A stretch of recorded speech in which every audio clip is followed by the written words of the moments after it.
Tinapay mula sa langit. A daily morning devotion with CRC family.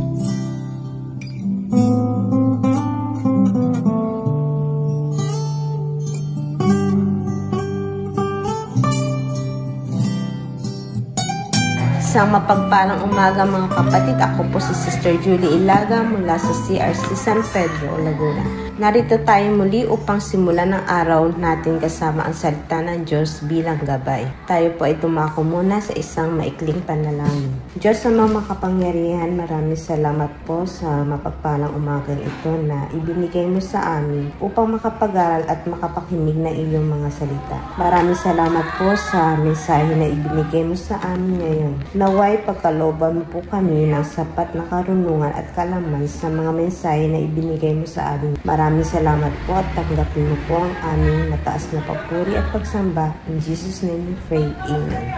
Ang ating pagninilay-nilayan ngayong umaga ay matatagpuan po natin sa Deuteronomio chapter 10 verse 10 to 11 na may pamagat na God's command for Israel to rise and journey to Canaan.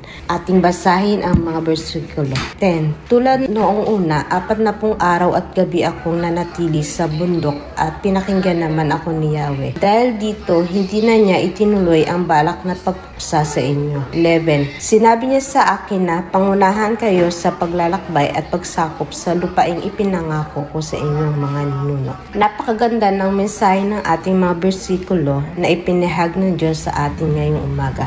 Ayon rito, sa pamamagitan ng panalangin at pagsusumamo na may kasamang pag-aayuno, si Moises ay dumulog kay Yahweh para sa bayan ng Israel. Ito ang dahilan kaya nagbago ang plano ng Diyos na puksain sila dahil sa kanilang mga kasalanan at katigasan ng ulo. Ipinapakita dito na ang Diyos ay sadyang mapagmahal at mapagpatawad. Nakita natin na si Moises ang nanalangin para sa mga Israelita. Siya ay nag-intercede at pinakinggan ni Lord ang kanyang mga dalangin. Binigyan siya ng utos ng Panginoon na pangunahan at ang paglalakbay papunta sa lupang pangako.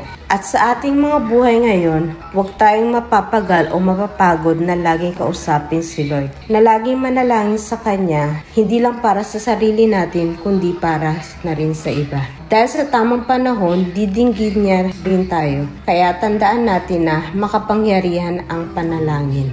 Dito natin nakita ang karakter ng Panginoon sa pagtunggod niya kay Moises. Siya ay mapagpatawad, mapagbigay, makatarungan at maawain. Ngayon, tayo po ay muling dumako sa isang maikling panalangin.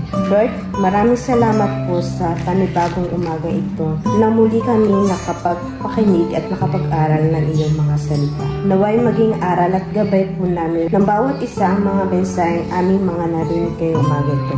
Maraming salamat din po sa bawat kapatiran na nakasama namin sa pakikinig sa umagang ito at naway marami pang mga kaluluwang mahikayat at makapag-akalat ng iyong mga salita. At dinadalangin din po namin ng bawat bansa na magkaroon ng pagkakaisa. Ito po ang aming dalangin. In Jesus' name we pray. Amen. Muli, maraming salamat mga kapatid sa pagsama sa atin sa umaga ito. Patuloy po natin suportahan ang ating programa upang mas marami pa ang maabot ng salita ng Diyos na magliligtas sa lahat at magbibigay kapangalagagan. Muli, magandang umaga at pagpalain nawa tayo ng may kapal.